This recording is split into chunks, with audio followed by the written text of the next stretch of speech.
يرفع الله الذين آمنوا منكم والذين أوتوا العلم درجات والله بما تعملون خبير. Bismillahirrahmanirrahim. Assalamualaikum warahmatullahi wabarakatuh.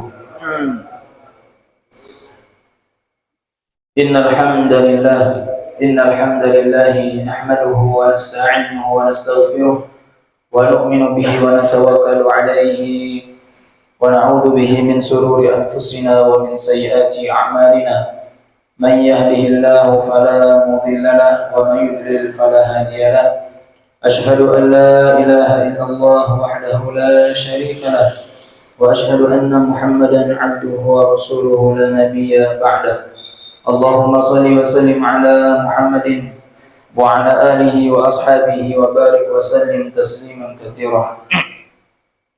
فقد قال تعالى: يرفع الله الذين آمنوا منكم والذين أوتوا العلم درجات والله بما تعملون خبير. وقال رسول الله صلى الله عليه وسلم في حديثه فيما معنى: من سلك طريقا يلتمس فيه علما سهل الله له به طريقا إلى الجنة أو كما قال رسول الله صلى الله عليه وسلم. Hadirin hadirat yang insyaallah dirahmati oleh Allah Subhanahu wa taala.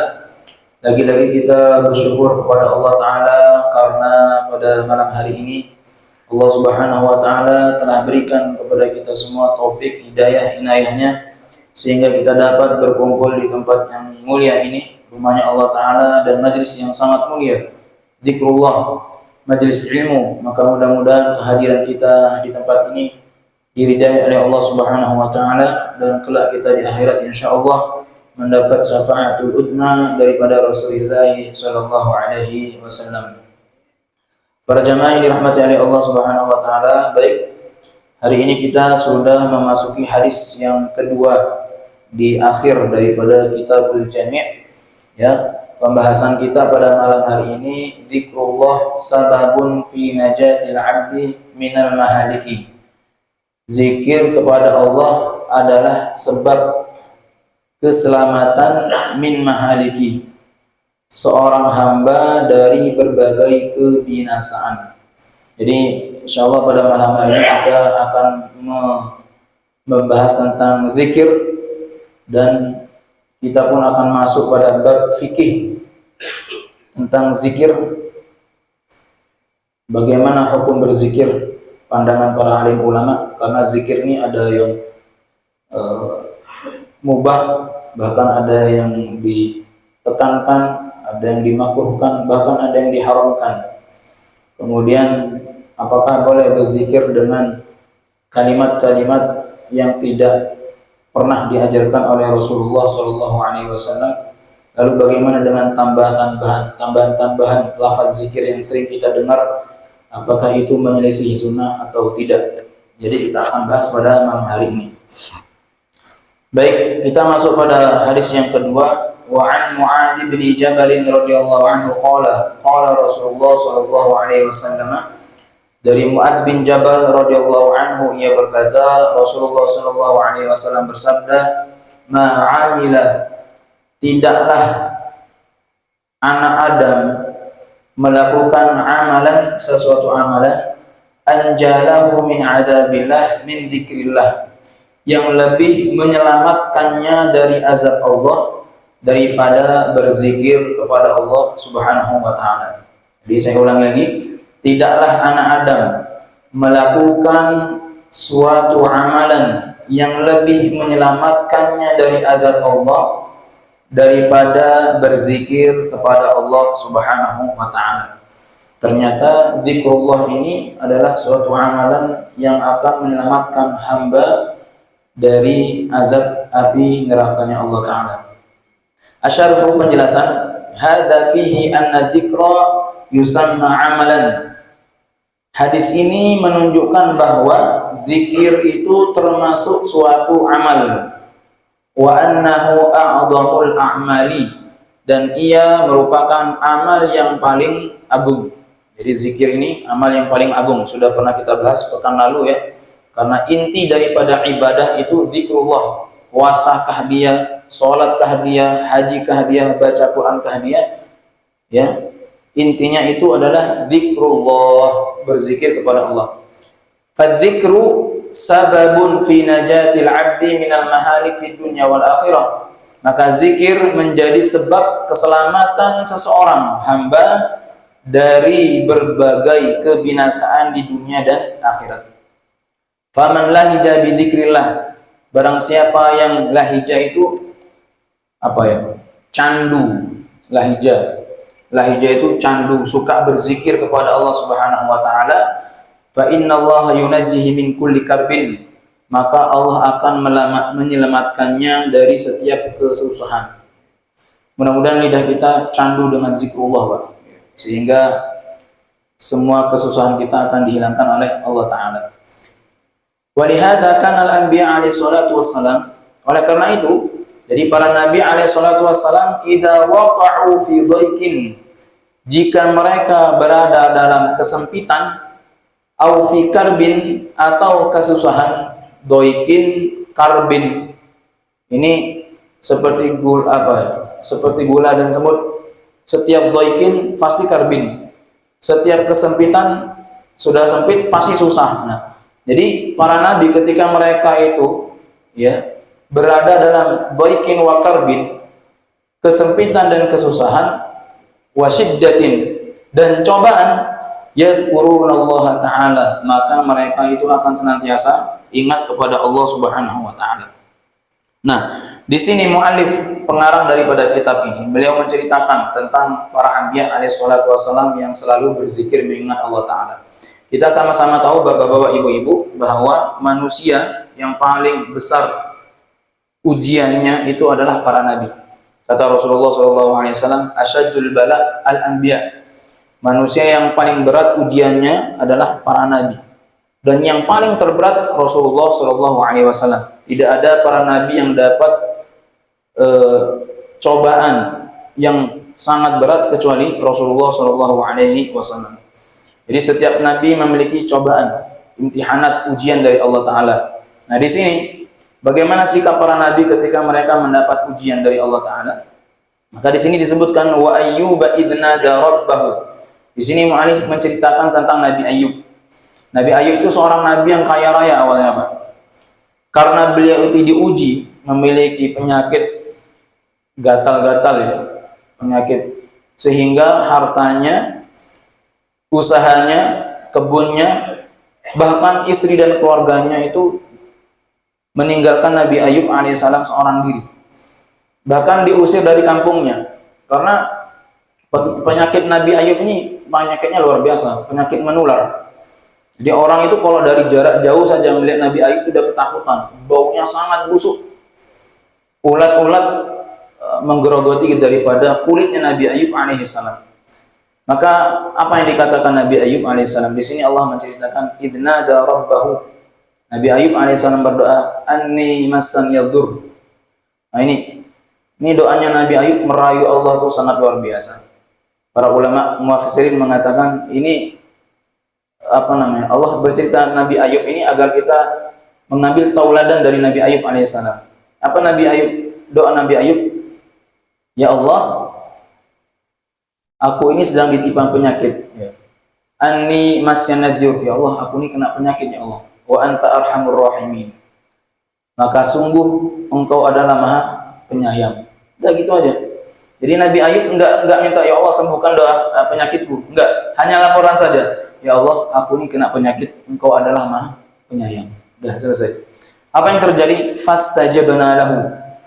Maka karena zikrullah yang sangat kuat yang dialami oleh Nabi Ayub. Zikrullah itu maksudnya tuh kekuatan batinnya yang betul-betul kuat kepada Allah, hanya bergantung kepada Allah Ta'ala. Maka ketika itu fastajabna lahu, aku jawab doa Nabi Ayub, fakashafna bihi, dan aku berikan kesembuhan untuknya. Berupa apa? Nabi Ayub diperintahkan oleh Allah Ta'ala untuk apa? Pergi ke suatu tempat, kemudian Allah mengatakan urkut birijlik, hentakkan kakimu wahai Ayub, hadza mugtasalun baridun wa syarab. Ketika engkau hentakkan kakimu, maka akan keluar pancaran mata air, maka disitulah kamu mandi dan minumlah air tersebut. Maka asbab Nabi Ayub alaihissalam mandi dengan air itu dan minum air itu, apa yang terjadi Bapak? Maka semua penyakit Nabi Ayub alaihissalam itu dihilangkan oleh Allah Subhanahu wa taala, sehingga semua hartanya, keluarganya kembali lagi kepada Nabi Ayub alaihissalam. Maka kata muallif ini, beliau mengatakan ini adalah kekuatan zikrullah, kekuatan orang yang selalu hatinya ta'alluq dekat kepada Allah Subhanahu wa taala. Kemudian di sini juga Nabi muallif pengarang daripada kitab ini juga menceritakan tentang Nabi Yunus alaihissalam, wa dhannuni idh dhahaba mughadiban, wa dhannuni, dan ingatlah kisah Zunnun. Jadi Nabi Yunus itu Pak punya nama beliau dicantumkan dalam Al-Quran Zunnun, apa Pak? Bukan Majnun. Kalau Majnun itu gila. Zunnun. Nah itu Nabi Yunus. Wa dhannuni, dan ingatlah ketika Nabi Zunnun.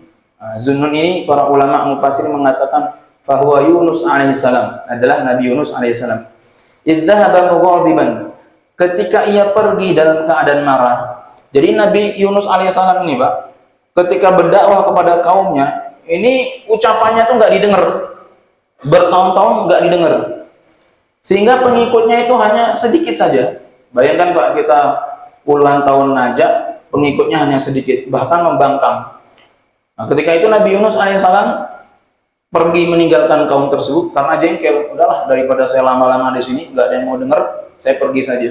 Apa Nabi Yunus alaihissalam tuh diuji oleh Allah Subhanahu wa taala. Ketika dia menaiki suatu perahu, ya, tiba-tiba perahu itu goyang sangat kencang sekali.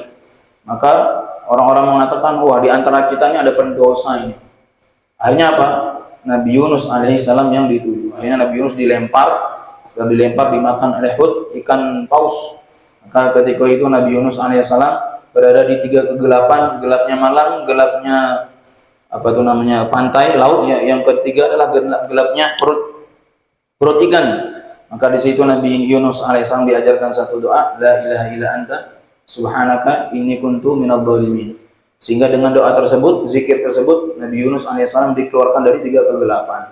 Ini saya pernah sampaikan, ya, saya sampaikan bahwa ketika seseorang itu memiliki satu masalah, kemudian dia suka berzikir la ilaha illa anta subhanaka inni kuntu minadh dhalimin, ditutup dengan hasbiyallah wa ni'mal wakil, ni'mal maula wa ni'man nasir, maka dia akan keluar dari tiga kegelapan, tiga masalah, sebagaimana Allah mengeluarkan Nabi Yunus alaihissalam dari berbagai macam masalah.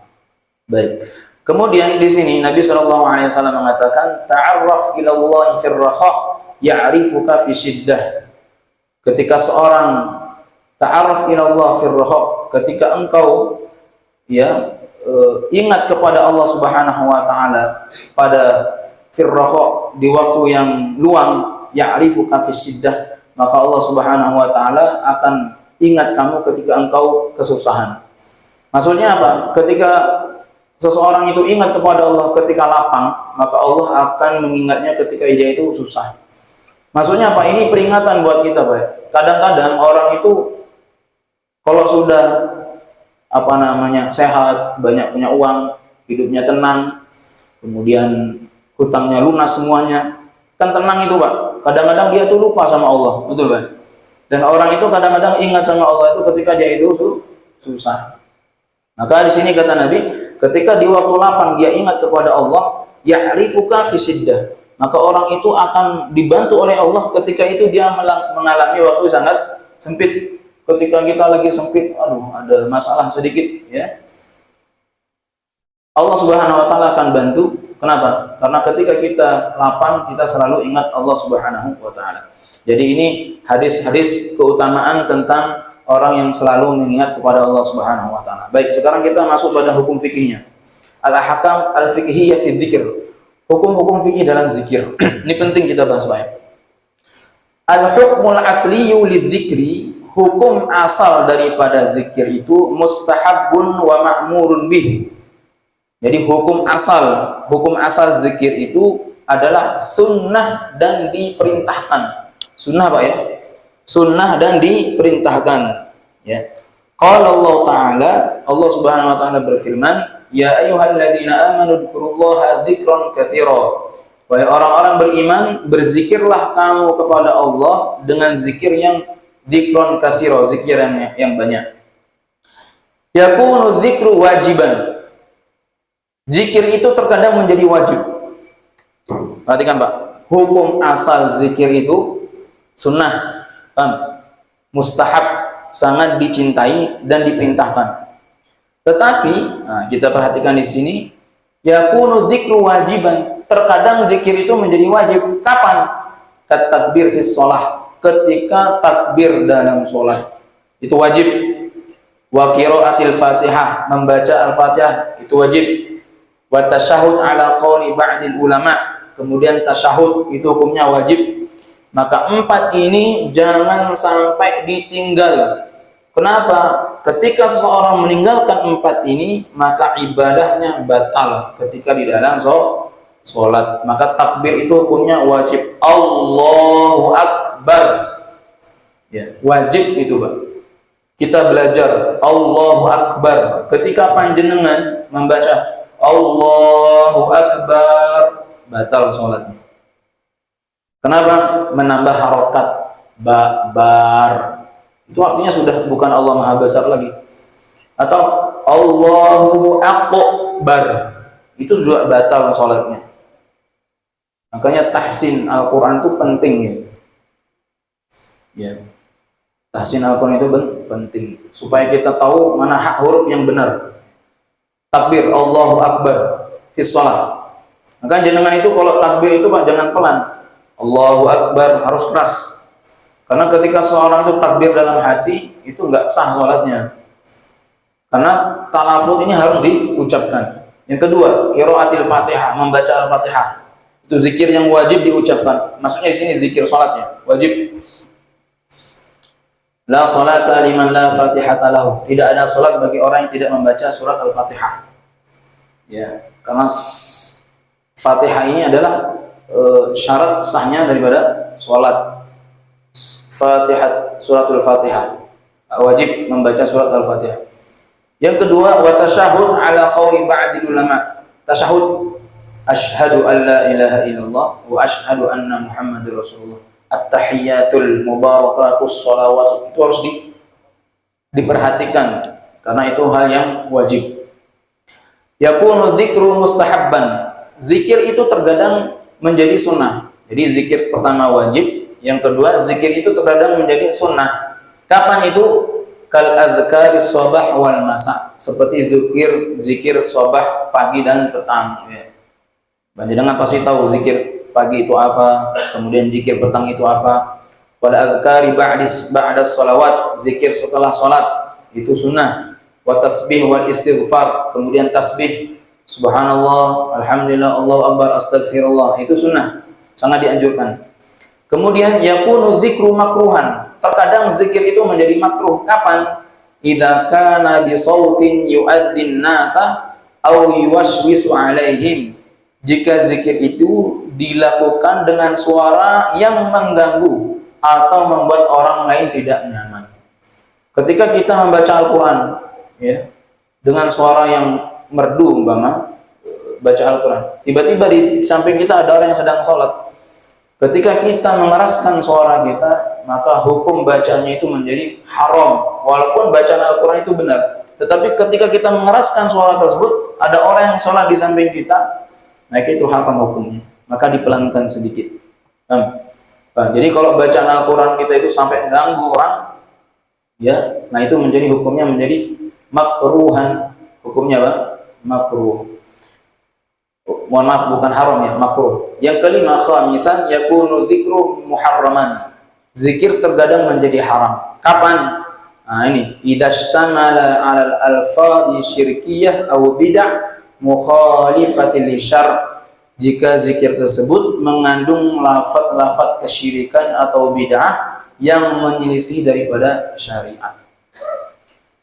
Zikir tapi lafaz-lafaznya itu nggak jelas. Lafaz-lafaznya itu kepada hal-hal yang gaib. Paham ya? Joko Toli atau apa Joko apa Joko Tingkir apa kayak gitu. Nah, itu tidak diperbolehkan ya. Jadi harus sesuai dengan syarak. Harus sesuai dengan syariat ya. Kadang-kadang banyak orang zikir itu mintanya kepada jin, Pak. Itu yang tidak diperbolehkan, bahkan diharamkan ya. Zikir-zikir seperti itu. Nah, di sini mithlul alfaz ghairil mafhumah allati tatadammanu istighatsah bil jin. Seperti bacaan tidak jelas yang berisi permintaan bantuan kepada jin. Ya, jin ifrit, jin jahul, jin ini tolong, itu nggak boleh, haram ya. Itu menjadi haram walaupun diawali dengan kata-kata Allah atau kata-kata Asmaul Husna. Tetapi ketika diselewengkan dengan hal-hal yang gaib seperti jin dan lain sebagainya, itu diharamkan ya. Nah, di sini ada satu kaidah mengatakan kullu dzikri wa faqa syara' fa huwa masyu'. Setiap zikir yang sesuai syariat maka disyariatkan, wa ma khalafa syar'a fa huwa mardud. Dan yang menyelisih syariat maka tertolak. Baik. Itu tadi fikih, Pak. Sekarang kita bahas masalah usul fikihnya. Nah, ini seru kalau sudah masuk usul fikih ini, Pak. Jamaah yang dirahmati oleh Allah, kenapa Sofyan sedikit mengupas tentang usul fikih? Karena begini, seseorang itu, Pak, kalau dia itu hanya memahami Al-Quran dan hadis tanpa didasari fikih dan usul fikih, maka itu berbahaya. Kenapa? Karena usul fikih itu sangat penting. Ibaratnya seperti ini, kalau orang itu dia makan tanpa ngunyah dulu, kira-kira gimana? Bahaya kan? Maka kunyahan itulah usul fikih. Jadi kalau kita makan tanpa dikunyah, ya bahaya. Al-Quran hadis langsung ditelan tanpa dikaitkan dengan usul fikih, berbahaya. Berbahayanya apa? Kita akan mudah memponis seseorang itu salah. Kenapa? Karena di dalam memahami Al-Quran hadis itu butuh, dalam usul fikih itu ada namanya menggabungkan dalil. Mana dalil khawas, mana dalil am, mana muqayyad, mana ghairu muqayyad ya. Kemudian mana nasikh, mana mansukh. Seperti itu. Itu penting. Contoh seperti ini, Pak. Dalam hadis kan mengatakan contoh seperti ini. Contoh ya, barang siapa yang mencuri maka harus dipotong tangannya. Kalau secara dalil teksnya, jadi setiap pencuri harus dipotong tangannya, siapapun itu. Nah, disitulah usul fikih itu berperan. Mencuri yang seperti apa yang harus dipotong tangannya? Kemudian apa batasan barang yang harus dicuri itu? Kemudian apakah siapa yang harus boleh memotong tangan tersebut? Seperti itu, paham? Nah, disitulah usul fikih berperan. Termasuk zikrullah di sini ada usul fikih berperan. Paham nggih? Contoh, Pak. Nah, di sini. Al-aslu fil ibadah at-taufiq. Ini usul fikih. Hukum asal ibadah adalah taufiqiyah, tauqifiyah. Tauqifiyah itu harus berdasarkan dalil. Itu usulnya. Saya ulangi lagi. Al-aslu fil ibadah at-tauqif. Ya, hukum asal ibadah itu tauqifiyah, harus berdasarkan dalil. Artinya apa? Ketika seseorang beribadah tanpa dalil, merdud, tertolak. Tetapi lihat, dalil itu luas ya. Dalil itu luas.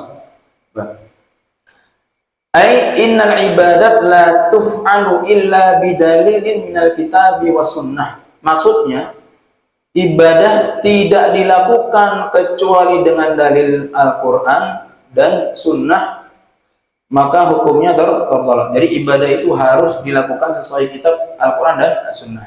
Nah, sekarang begini tanyanya. Maka apakah boleh seseorang itu berzikir dengan lafaz-lafaz yang tidak pernah diucapkan oleh Rasulullah SAW? Nah, karena di sini diterangkan fala yuhtara'u dzikrun aw 'adadun aw hay'atun lam tarid anin nabi. Maka tidak boleh membuat zikir atau jumlah tertentu atau tata cara yang tidak datang dari nabi. Ada satu kaidah seperti itu. Nah, sekarang pertanyaannya, lalu bagaimana dengan lafaz-lafaz yang tidak pernah diajarkan oleh nabi? Apakah itu diperbolehkan? Sini kita bahas. Jadi begini, Pak. Ibadah itu ada dua. Ada ibadah ta'abbudi mahdhah. Itu harus. Ta'abbudi mahdhah itu ta'abbud yang betul-betul harus mutlak sesuai dengan Al-Quran dan hadis. Yang kedua adalah ibadah umum. Zikrullah ini bagian daripada ibadah umum. Ta'abbud mahdhah itu seperti apa? Jumlah sholat zuhur 4 rakaat. Enggak boleh bapak-bapak tambah 5 rakaat. Umpama saya lagi semangat ini, saya tambah 1 rakaat 5 rakaat. Nah, ini sudah mungkar ya, sesat. Atau sholat subuh 2 rakaat. Kok cuma 2 rakaat sih? Harusnya 3 rakaat ditambah 1 rakaat. Nah, ini sudah sesat ini. Ya. Paham ya, Pak ya? Nah, zikir ini ibadah umum. Dalilnya apa? 1. Ya ayyuhalladzina amanu billahi dzikran katsiran. Wahai orang-orang yang beriman, berzikirlah kamu kepada Allah Subhanahu wa taala dengan sebanyak-banyaknya. Maka kalau ada orang yang mengatakan zikir itu tidak boleh ditambah-tambah baik jumlah atau ucapan, karena apa? Karena itu menyelisihi sunnah Nabi, maka itu harus diluruskan. Disinilah usul fikih berperan. Kenapa? 1, dalam Al-Quran mengatakan, wahai orang-orang beriman, berzikirlah kamu kepada Allah sebanyak-banyaknya. Usul fikihnya apa? Di sini nggak ada batasan, nggak terikat dia, umum. Artinya bapak-bapak mau beristighfar sehari 10.000 kali atau ratusan ribu kali, monggo. Nabi beristighfar dalam sehari berapa kali, Pak? 100 kali, terkadang-kadang 99 kali. Abu Hurairah yang meriwayatkan hadis Nabi beristighfar 100 kali itu bahkan lebih daripada istighfarnya Nabi. Bahkan ada yang meriwayat mengatakan Abu Hurairah itu sehari itu 1.500. Maka apakah jumlah yang ditetapkan oleh Abu Hurairah 1.500 yang tidak diajarkan Nabi, yang Nabi hanya beristighfar dalam sehari 100 kali, apakah Abu Hurairah ini pelaku bidah? Tidak. Kenapa?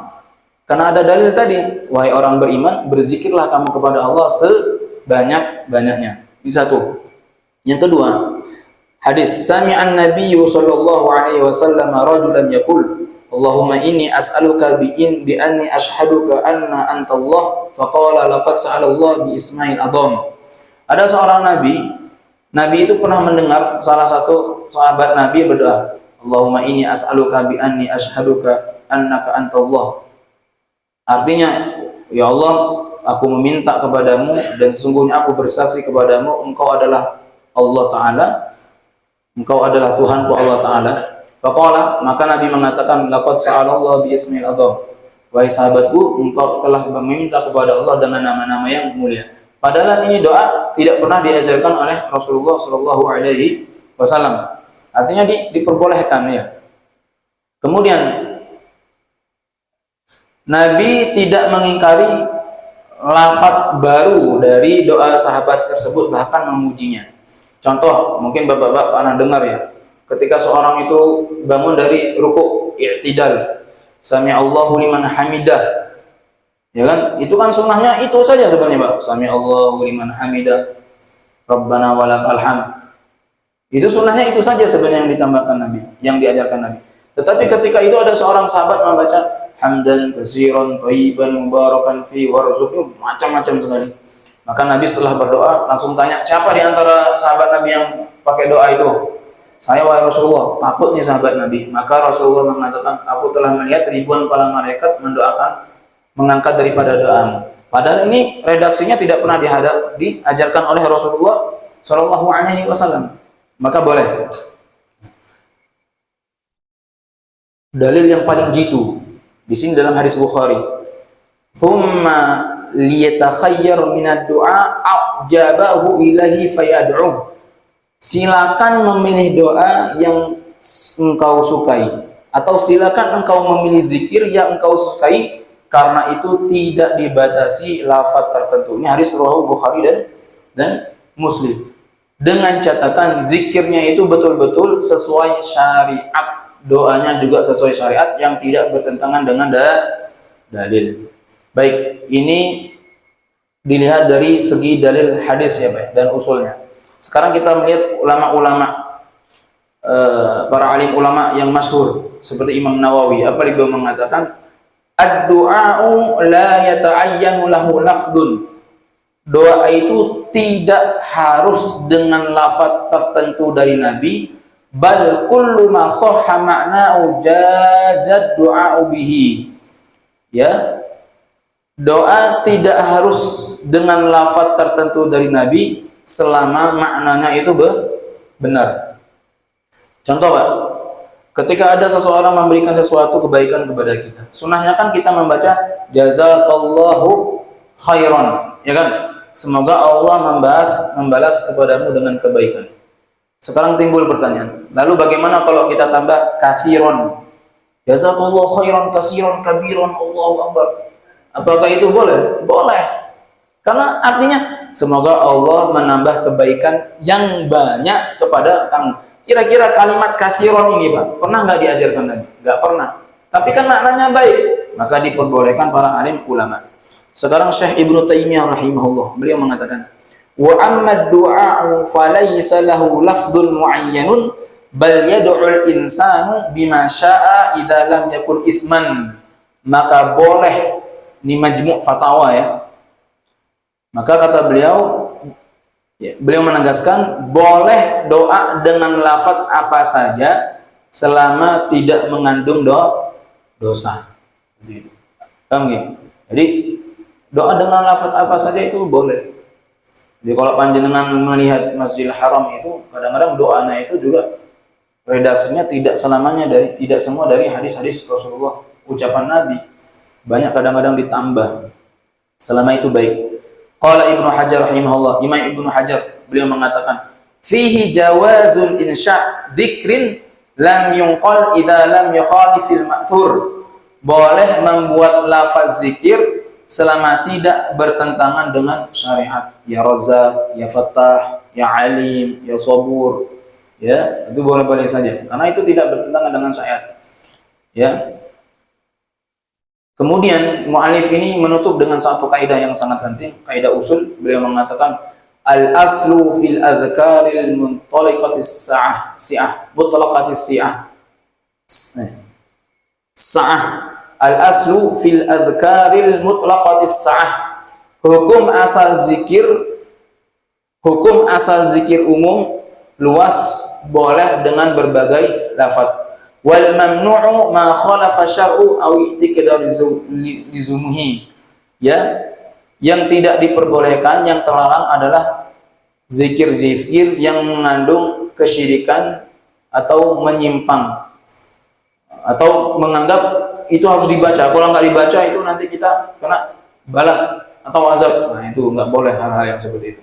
Paham nggih Pak ya? Nih, jadi pada intinya berzikir itu maknanya sangat luas. Artinya nggak ada batasan. Jadi kalau Bapak umpamanya mau zikir, Ustaz saya dapat ijazah dari guru saya 99 kali harus baca sholawat. Saya dapat ijazah 199 kali. Nah, itu nggak apa-apa. Ya, tidak apa-apa. Kalau kami dulu para penghafal Al-Quran itu wajib sholawat itu sehari 2000 kali. Wajib loh. Guru kami dari Madinah wajib. Kenapa? Untuk mengingat hafalan lebih kuat. Makanya orang yang banyak sholawat itu nggak gampang pikun, ngapunten ya. Mudah ingat. Ya. Allahumma sholli ala Muhammad. Jadi kalau Bapak lupakan kadang, aduh, saya lupa nih. Allahumma sholli ala Muhammad. Tiba-tiba ingat ya. Tapi kalau sholawatnya itu berkali-kali, kok nggak ingat-ingat, berarti baru kali itu dia sholawat. Sebelumnya nggak pernah sholawat ini. Amin. Baik. Baik, kaidah yang kedua, ma la yatimul wajibu illa bi fa huwa wajib. Sesuatu yang wajib tidak sempurna kecuali dengannya, maka juga menjadi wajib.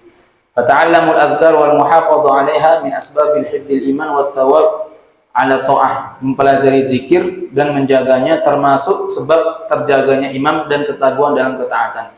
Ketika bapak-bapak nyaman dengan sholawat, ternyata dengan sholawat ini saya kok rezeki saya lancar, dengan sholawat ini kok saya terjaga. Maka ketika itu sholawat panjenengan itu wajib untuk bukan wajib, maksudnya wajib untuk untuk dipelajari, untuk diperbaiki seperti itu. Ketika istighfar itu kita aman, nyaman dengan istighfar, maka ketika itu bapak wajib untuk mempelajari istighfar itu, bagaimana ucapan yang benar. Ya. Kemudian yang terakhir, al-wasailu laha ahkamu maqasid. Sarana memiliki hukum sesuai tujuan. Faqul wasilatin tu'inu ala dzikrillah fa huwa masyru'ah idza khalat minal mukhalafati syar'iyyah. Maka setiap sarana yang membantu untuk berzikir kepada Allah hukumnya disyariatkan selama tidak melanggar daripada syariat. Sarana yang membantu untuk berzikir kepada Allah, maka hukumnya disyariatkan. Contohnya apa, Pak? Tasbih. Ini kan sarana. Ya. Paham? Sarana. Maka ketika sarana itu dapat membantu hitungan tasbih, maka itu diperbolehkan. Jadi tasbih yang kita baca itu jangan disalah-salahkan. Nabi tidak pernah pakai tasbih, apalagi pakai tasbih digital kayak punya Sofyan itu. Mana ada zaman Nabi pakai tasbih digital? Boleh nggak itu? Ya boleh, karena itu sarana. Sama seperti Bapak Sofyan pengajian ini pakai tab. Sekarang karena mau beli kitab kan mahal kan, kayak jutaan, ya sudah PDF tinggal download, selesai. Apakah itu salah? Boleh-boleh saja, karena ini sarana. Sama seperti HP, baca Al-Quran, nggak pakai Al-Quran tapi pakai HP, itu boleh, karena apa? Wasail, sarana. Ya. Kemudian ketika azan harus pakai mikrofon, itu boleh, karena ini wasail, semuanya ini wasail. Speaker, sepeda motor itu wasail semua, sarana-sarana untuk menunjang seseorang itu selalu mengingat kepada Allah Subhanahu wa Ta'ala. Kalau bapak-bapak tahu, Abu Hurairah ini riwayatnya sahih. Abu Hurairah dalam kitabnya Allah Imam Az-Zahabi, Abu Hurairah itu, Pak, punya tasbih itu gede-gede, Pak, kayak tasbih biksu itu. Ya. Abu Hurairah. Jadi Abu Hurairah itu kalau selawat, wah istighfar, astagfirullah tuh. Bagus di sini, Pak, taruh tasbih astagfirullah. Ya, pakai lempar-lemparannya. Itu kebiasaan Abu Hurairah, astagfirullah. Ketika Abu Hurairah ditanya, kan apa enggak kurang besar tasbihnya? Maka kata Abu Hurairah, dengan saya punya alat seperti ini, maka saya akan mudah ingat Allah dan akan mudah mengingat berapa jumlah zikir yang selama ini saya ucapkan. Jadi boleh-boleh saja, Pak. Jadi pada intinya ketika kita mempelajari satu hukum fikih yang benar, usul fikih yang benar, maka kita itu akan lapang dada ketika ada khilafiyah, perbedaan seperti itu, Pak. Jadi pada intinya jamaah yang dirahmati Allah, inilah pentingnya kita duduk dalam majelis ilmu supaya wawasan kita itu lebih terbuka gitu. Jadi jangan sampai ketika ada satu dalil ya yang menurut kita itu ini dalil yang paling sahih, ternyata ada lagi dalil-dalil yang mendukung kita salah-salah, karena itu yang enggak diperkenankan, yang tidak diperbolehkan. Ya, karena dalil itu sangat banyak, Bapak-bapak. Mungkin menurut Ustadz ini dalilnya seperti ini belum tentu benar. Ternyata dalam pandangan Ustadz yang lain itu menjadi benar. Contoh seperti hadis saja. Terkadang hadis Imam Bukhari itu belum tentu sahih menurut Imam Muslim. Dan hadisnya Imam Muslim belum tentu benar menurut Imam Bukhari. Kalau Bapak baca kitab Adabul Mufrad itu Sahih Al-Bukhari, ternyata di situ banyak hadis dhaif. Adabul Mufrad itu hadisnya Bukhari, tetapi banyak hadis dhaifnya. Jadi jangan dikira khilafnya itu hanya dalam bidang fikih saja. Ternyata dalam bab hadis itu pun terjadi khilafiyah. Bahkan dalam bab qiraat itu pun terjadi khilafiyah. Maka kita sebagai hamba Allah yang cinta kepada Rasulullah, maka kita netral ketika kita menghadapi hal-hal yang bersifat furu'iyah. Mudah-mudahan bermanfaat. Subhanakallahumma bihamdika asyhadu an la ilaha illa anta astaghfiruka wa atubu ilaik. Wassalamualaikum warahmatullahi wabarakatuh.